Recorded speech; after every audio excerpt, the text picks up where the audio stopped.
de la enfermedad intestinal inflamatoria. No tengo el puntero ya por seguir las pilas.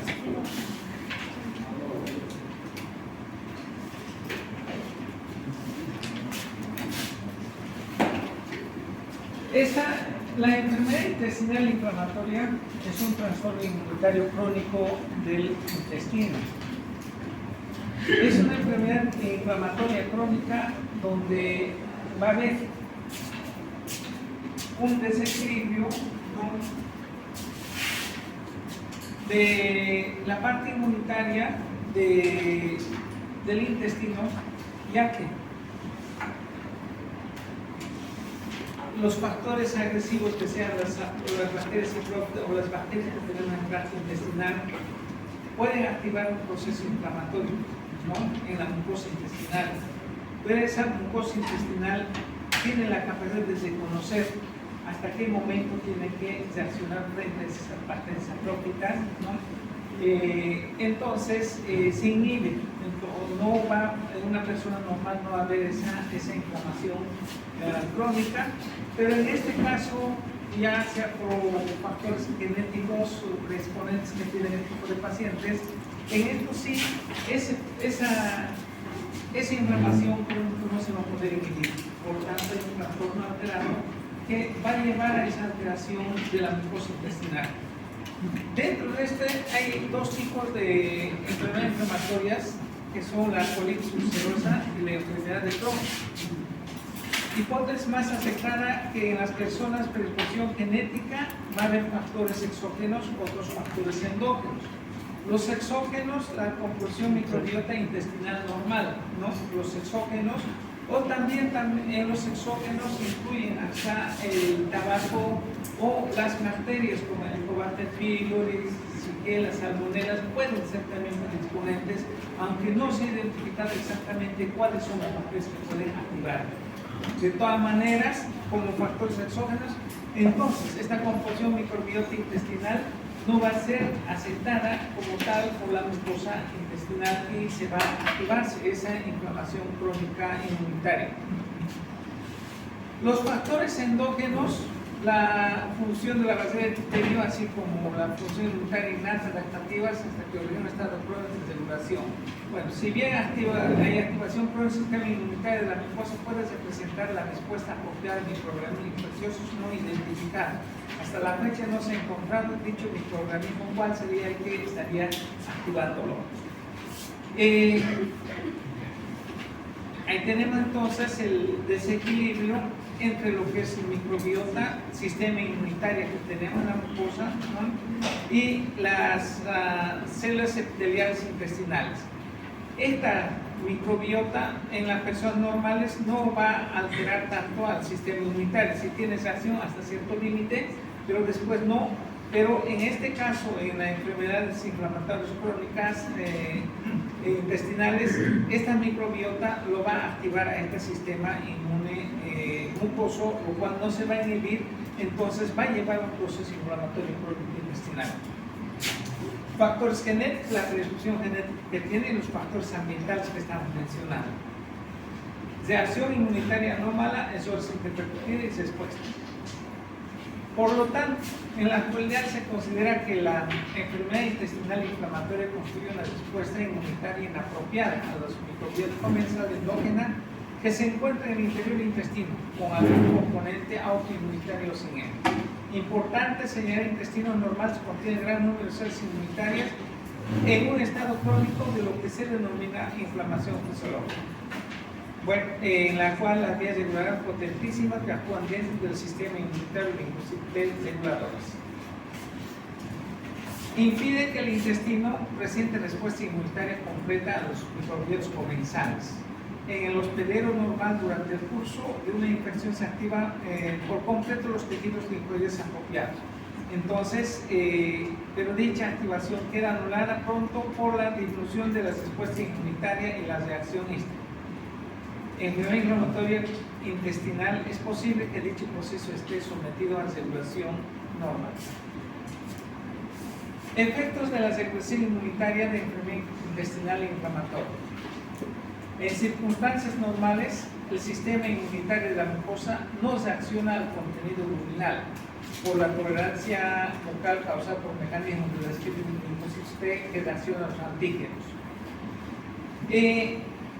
Inducción del linfocito T CD4 suprime inflamación intestinal que secretan citocinas antiinflamatorias y interleuquina 10.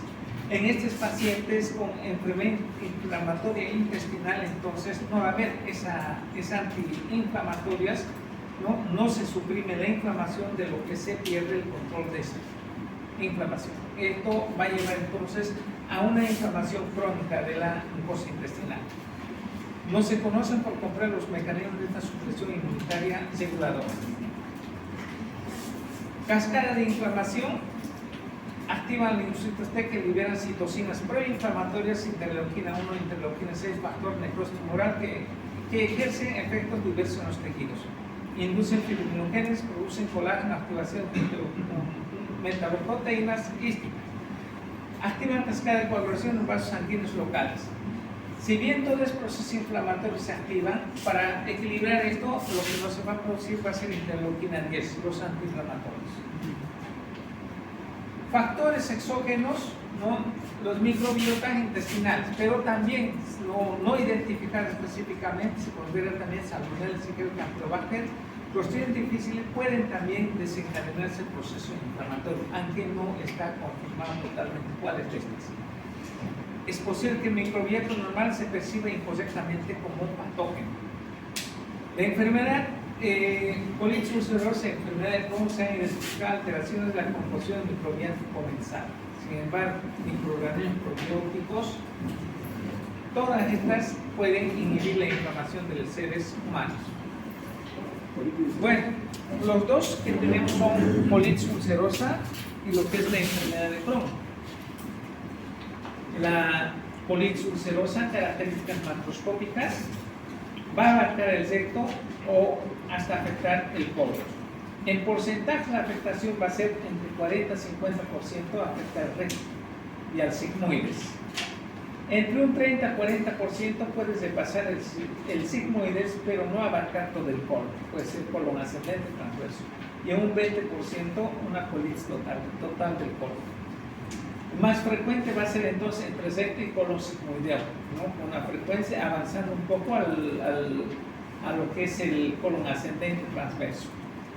La característica de la colitis ulcerosa, la lesión que va a producir va a ser característica continua, o sea, no es como la enfermedad de Crohn, va a ser lacunares, o sea, partes sanas, partes lesionadas. En esto va a ser continuo. Una vez que toma, si en el recto comenzará el recto, comenzará el sigmoides, así va avanzando. En porcentaje 40-50 recto y el sigmoides, 30-40% de base sigmoides, pero no abarca todo el colon. En enfermedad inflamatoria leve, a la endoscopía se va a verse como granulaciones finas, como una lija, semejante a una lija. Enfermedades intermedias también va a haber que va a ser las granulaciones más gruesas, pero no hay ulceraciones al tacto, puede ser sangrantes. Enfermedades graves, sí, aquí va a haber ulceraciones y hemorragias pueden presentar. La mucosa puede tener aspectos normales en la fase de remisión. En sí la colitis ulcerosa en relación a la enfermedad de Crohn, la colitis ulcerosa principalmente va a afectar la mucosa, mientras la enfermedad de Crohn va a ser transmural, más allá de la mucosa va a ir hasta la submucosa muchas veces, y es pasar todo lo transmural como se habla, hasta la serosa puede llegar, mucosa, submucosa muscular, a la serosa puede llegar. Si bien dice su nombre, colitis ulcerosa, por lo que está en el colon, tanta úlcera no va a haber, como les estoy diciendo, la lesión circunscrita de necrosis va a llegar solamente va a afectar solamente a la mucosa, no a la submucosa. Entonces, cuando hablábamos de cuándo es gastritis, cuándo era erosión y cuándo era úlcera. Entonces, más que úlcera, ¿estos qué serían? erosión, solamente en la mucosa estaqueral, ¿no?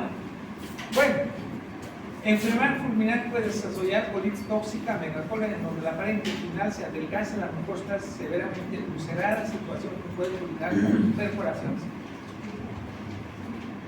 Colitis ulcerosa, microscópicamente, en primer lugar, la arquitectura de las criptas del colon se deforma, pueden ser bífidas, de aspecto de escaso número, a menudo un espacio entre la base de la cripta y la capa muscular de la mucosa. En segundo lugar, algunos tienen plasmocitos basales, múltiples agregan limoide basales. Pueden aparecer signos como congestión vascular de la mucosa con edema, hemorragia bucal, infiltrada de células inflamatorias con estrógenos, linfocitos, plasmocitos.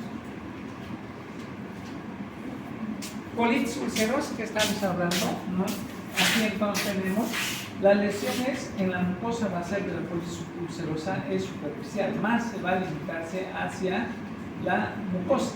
Si bien llamamos úlcera, pero no tanto hasta la submucosa, no, en la mucosa está quedando principalmente. Uno que otro puede llegar en su grado más grave, puede sí, pero puede llegar a la submucosa un poco más profundo, sangrantes cuando sea. Pero la mayor parte van a quedar como si fueran erosiones más superficiales. Por eso las reacciones granulomatosas hay granulaciones finas, granulaciones intermedias que va a haber. En la colitis ulcerosa, no, aquí está la mucosa, submucosa, muscular y la serosa. ¿Hasta dónde la colitis ulcerosa está llegando? Principalmente en la mucosa, ¿no? La característica que va a tener la lesión, estas lesiones que va a presentar la mucosa, recto, ampolla rectal, ¿no? Colon sigmoides, colon ascendente, dependiendo hasta dónde llegue. Pero va a ser continuo. Si ha tomado aquí comenzó, entonces hasta donde llegue va a ser continuo, ¿no? Cosa que patrón continuo del daño mucoso. Se limita la mucosa del colon progresivamente de distal a proximal, principalmente recto y sigmoides lo que va a afectar. Eso sería en caso de colitis ulcerosa. Ya enfermedad de Crohn ya lo vamos a ver cuando lleguemos a esa parte. Manifestaciones clínicas en la colitis ulcerosa. Signos, síntomas: diarrea, rectosagia, tenesmo, secreción de moco, dolor anal tipo cólicos de torticón, ¿no? Dolor anal tipo cólico, diarrea con secreción de mucosas, tenesmo, rectosagia. Enfermos con proctitis suelen arrojar sangre roja no modificada o moco sanguinolento, mezclado con los heces sobre la superficie de los heces cuando es más bajo. Pero cuando está más arriba, cuando la enfermedad se tiene más allá del recto, está en sigmoides, en colon descendente, puede mezclarse con los heces o ocurre diarrea sanguinolenta. El torticón del dolor abdominal intenso puede asociarse a la crisis aguda de la enfermedad. Otros síntomas: náuseas, vómitos, fiebre, pérdida de peso, etc. Los signos físicos de proctitis son sensibilidad del conducto anal y la presencia de sangre al tacto rectal, ¿no? Eso va a ser entonces la clínica, como si fuera un cuadro de disentería, ¿sí? Como si fuera, ¿no? En una disentería, como es en la chiquilosis las manifestaciones. Qué bien, dolor abdominal tipo cólico, pulpo, tenesmo, ¿no? Deposiciones con mucoides, sanguinolentas, etc. Pero aquí la diferencia va a ser entonces, por una parte, si es muy abajo, los heces, sobre los heces la sangre vamos a encontrar, pero si es más arriba, entonces mezclado con los heces. Colitis ulcerosa de posiciones menos de 4 leve, moderado, grave, ¿no? 4 a 6 y más de 6. Sangre en los heces, escasa, moderada e intensa. Fiebre, no, mediana, menor a 37, mayor a 37.5. Taquicardia, no. Frecuencia cardíaca menos de 90, frecuencia cardíaca mayor a 90. Anemia leve, mayor a 70. Ahora, aspecto endoscópico. En la leve va a ser eritema como si fuera granulaciones finas, como una lija hacia la mesa. En la moderada, eritema intenso, granulaciones gruesas, ausencia de marcas vasculares, hemorragia de contacto, pero ausencia de ulceraciones. Y en la que es grave va a ser hemorragias espontáneas y las ulceraciones. Esto por endoscopía van a ver. Como manifestación en esto podemos encontrar entonces estos aquí estamos encontramos las anemias. ¿Qué tipo de anemias vamos a encontrar aquí? ¿Qué tipo de anemia encontraríamos? Ya, es microcítica hipocrónica. Por falta de hierro. Porque hay micro sangra de las ulceraciones. Una anemia microcítica hipocrónica. Bueno, datos laboratoriales: incremento de PCR, repuesto de plaquetas, PSG, aunque son inespecíficos esta, disminución de la hemoglobina, ¿no? Esa anemia microcítica hipocrómica.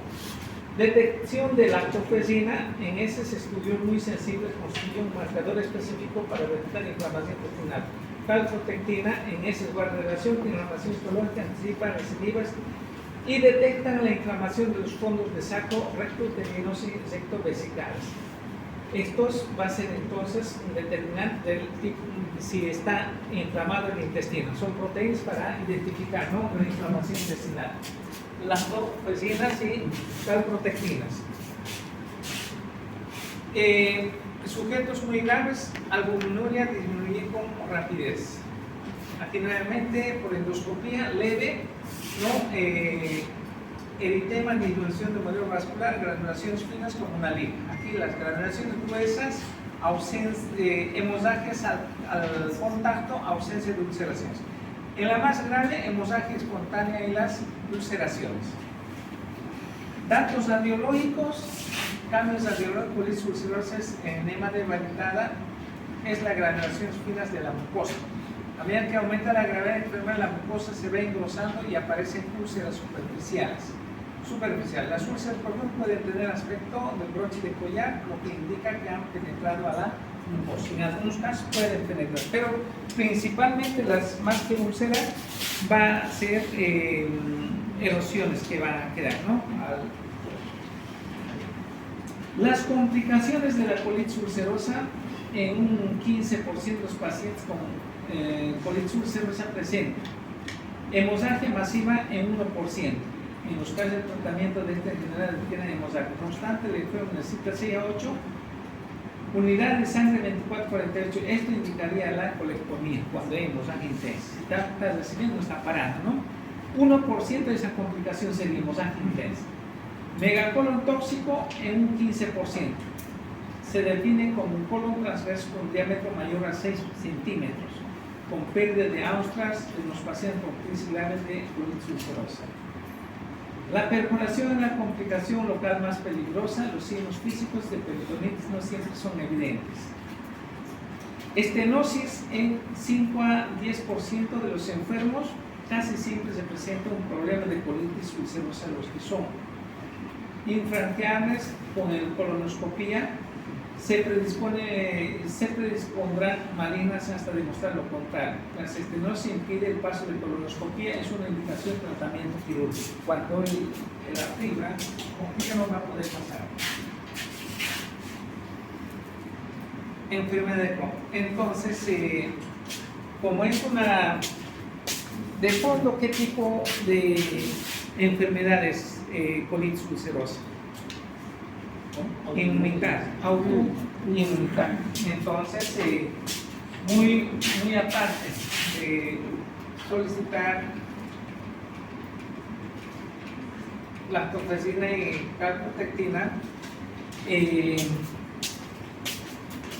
laboratorio anticuerpo ANCA. Sí, ANCA.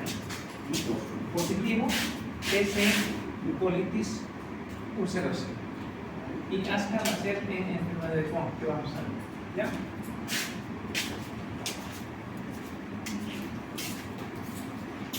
Bueno. Adelante.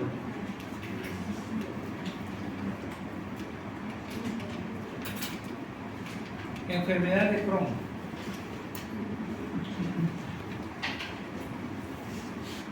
Enfermedad de Crohn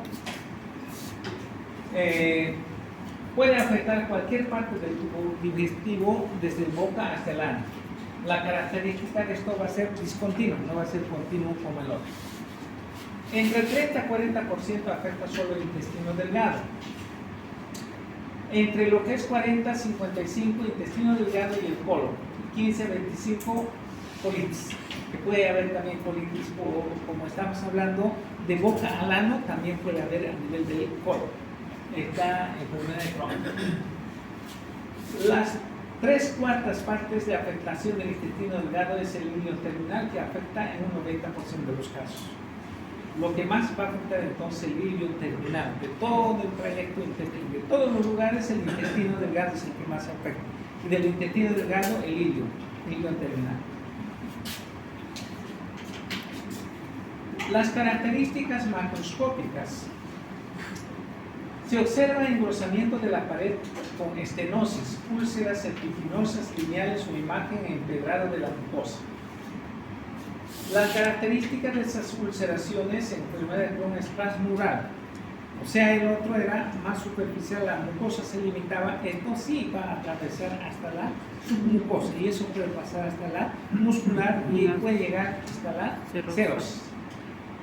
Endoscópicamente, las úlceras superficiales aftosas y pequeñas caracterizan la enfermedad leve. Cuando la enfermedad es más activa, las ulceraciones estrelladas se funden en sentido longitudinal transversal para delimitar islotes de mucosa. Esto va a ser más profundo. Entonces, aquí tenemos la enfermedad de Crohn. En la enfermedad de Crohn estamos viendo esas úlceras. Pueden ser unos superficiales, otros pueden ser profundos. Las superficiales, como úlceras aftosas, se van a ver, y otras que son más profundas, están llegando, de verdad están a ser úlceras. Mire, como está viendo, está llegando hasta la serosa y eso está llegando, ¿no? Mucosa submucosa muscular, serosa. Entonces, puede ser transmural en algunas cosas, en otros puede detenerse en la submucosa o en la capa muscular, ¿no? Las úlceras. Características aftosas y otras como serpiginosas, ¿no? A la endoscopía como una imagen empedrada también se va a ver. Patrón, parcheado de daño de la mucosa. Afecta cualquier sección del intestino delgado, del intestino, ¿no? Desde la boca hasta el ano va a afectar. Principalmente el ilio terminal y el colon proximal es el lugar donde más va a afectar.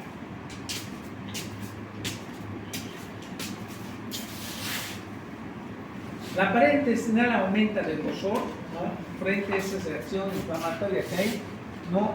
La pared intestinal aumenta de grosor, principalmente lo que va a aumentar el grosor va a ser la submucosa, aumenta.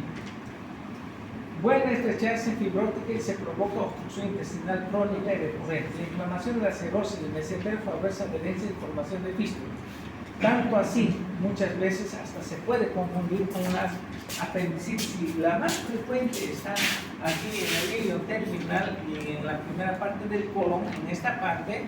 Si esta va a atravesar hasta la subserosa, hasta la serosa, va a llegar entonces la reacción peritoneal frente a esta lesión, nos va a cubrir como si fuera un rastrón en ese lugar. Y al palpar es como una masa en la fosa ilíaca derecha, se llama palpar, ¿no? Se puede hacer con una apendicitis. Sin embargo, estamos frente a una enfermedad de Crohn, ¿no? Porque es transmural esa reacción a la serosa que ha llegado y para no atravesar entonces el peritoneal de reacción lo cubre, lo envuelve. Pues favorece la serosa, el mesentero favorece la adherencia y la formación de fibra. Por otra parte, también como son estas úlceras que son profundas, ¿no? Entonces al cicatrizar va formando retracciones. A lo largo, ¿a qué va a llevar esas retracciones en el paciente con ulcerosis? A las estenosis. Enfermedad de Crohn, características microscópicas. Las primeras lesiones son más superficiales, úlceras aftosas, abscesos crípticos, focales, agregados en el macrófono, forman granulaciones no clasificadas en la pared intestinal. 50% presentan granulaciones. Otras características histológicas son los agregados linfoides submucosos subserosos. En las zonas respetadas macroscópica, microscópica, la inflamación transmural que se acompaña de fisuras que penetran en profundidad hasta la pared intestinal y algunas veces forman trayectos fistulosas y abscesos focales. Las manifestaciones, signos, síntomas, como estamos hablando de una ulceraciones transmurales, entonces fibroestenosis o obstructivo o penetrante fistuloso, cada uno con tratamientos pronósticos diferentes.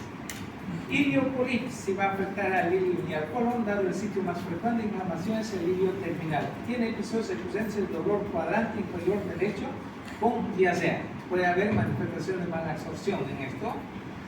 Algunas veces presente inicia limita a una apendicitis aguda con intenso dolor en el cuadrante inferior derecho, tumoración palpable, fiebre, leucocitosis.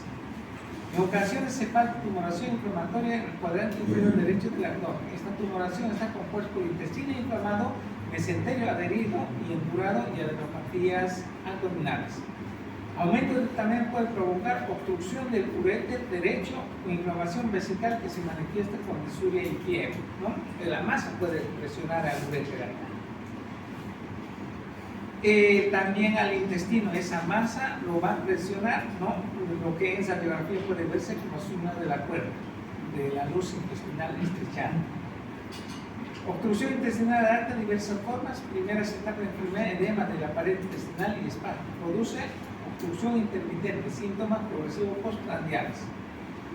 Al pasar los años, la inflamación persiste a base de manera gradual, estrechamiento y estenosis fibróticas. El dolor suele ser cólico, preside la defecación y se alivia con ella. Por lo común se observa febrícula, la fiebre en picos, sugiere formación de abscesos abdominales. Yeyomielitis, enfermedad inflamatoria, produce pérdida de superficie digestiva y absortiva, provoca mala absorción y esteatosea. Mala absorción intestinal, hipoalbuminemia, hipocalcemia, hipomagnesemia, cuadropatías. También pueden llevar hasta anemia. ¿Por qué va a llevar? ¿Qué tipo de anemias va a llevar esto? ¿Ah?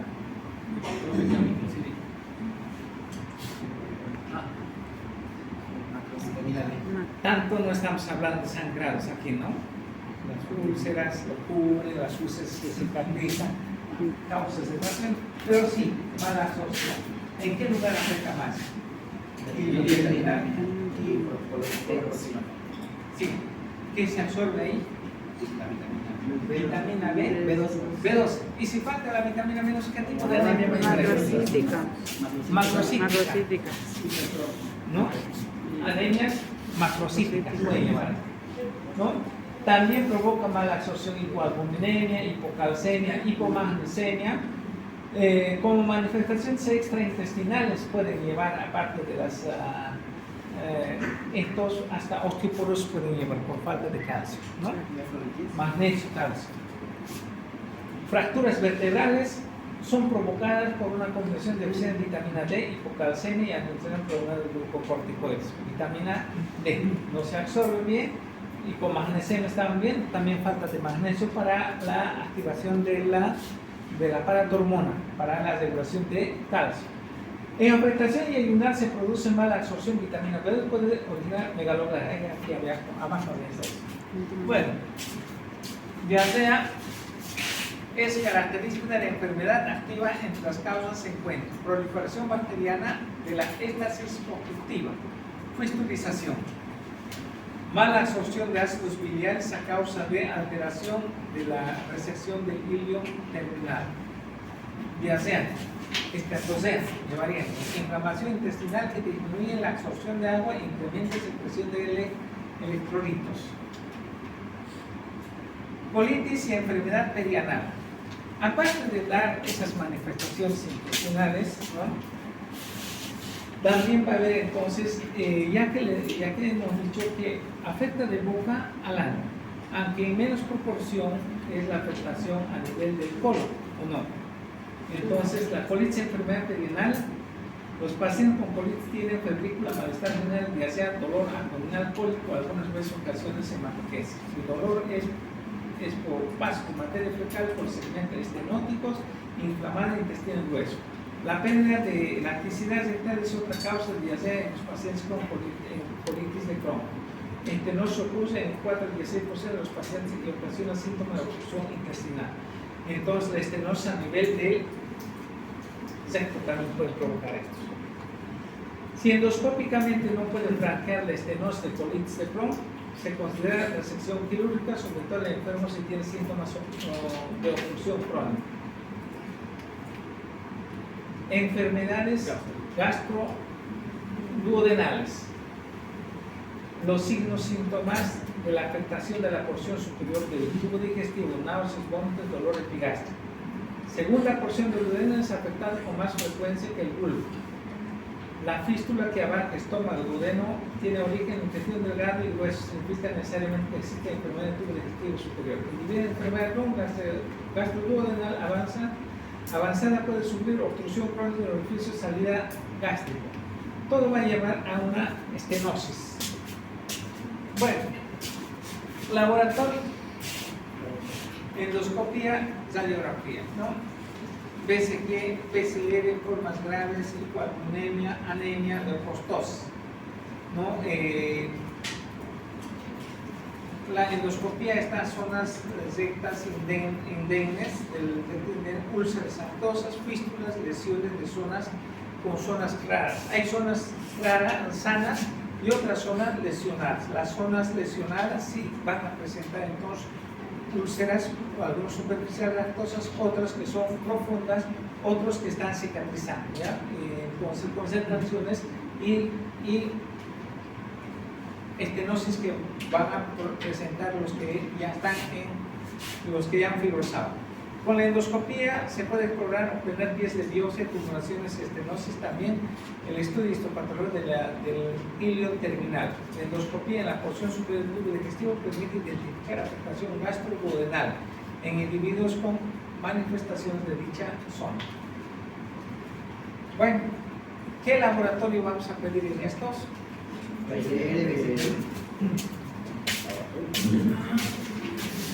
En el otro se pedía vean. Ahorita vamos a mirar. Complicaciones. ¿Qué complicaciones?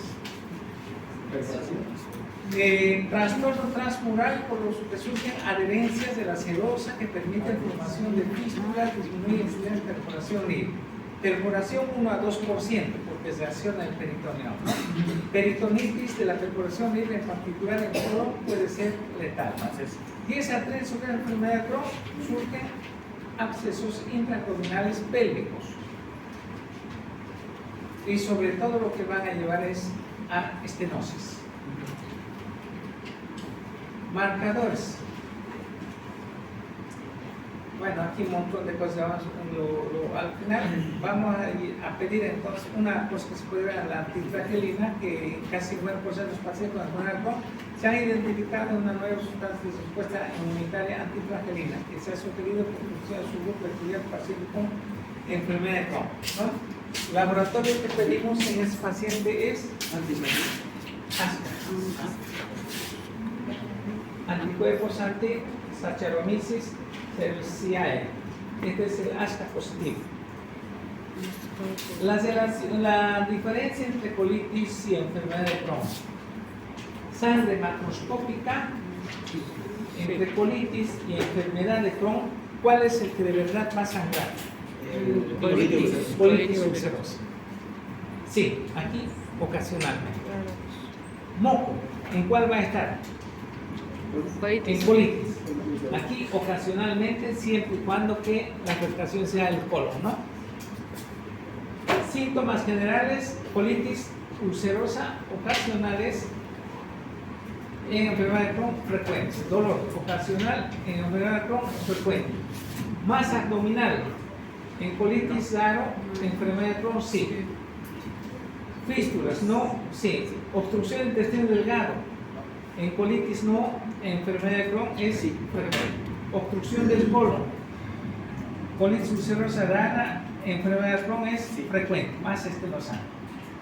Respuesta a los antibióticos, colitis ulcerosa no, enfermedad de Crohn sí.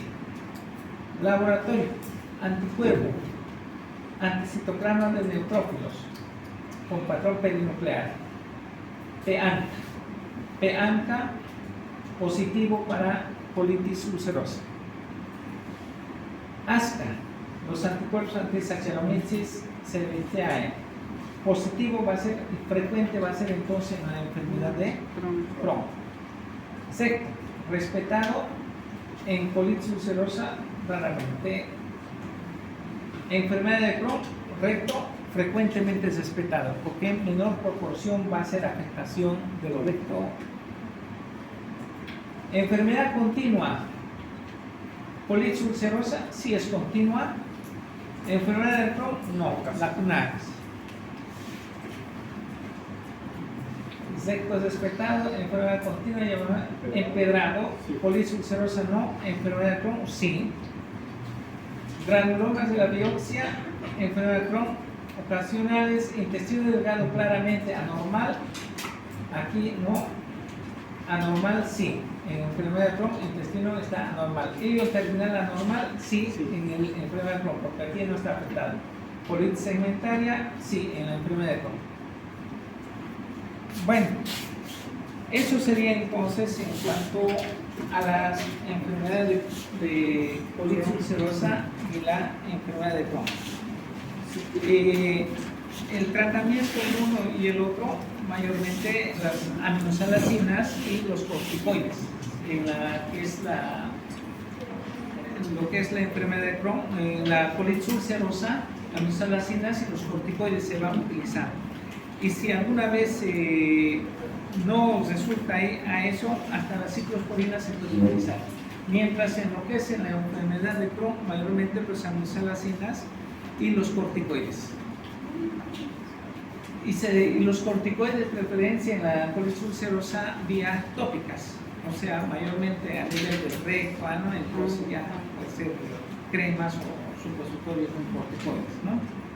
Bueno, va a llamar la lista entonces, tantos alumnos.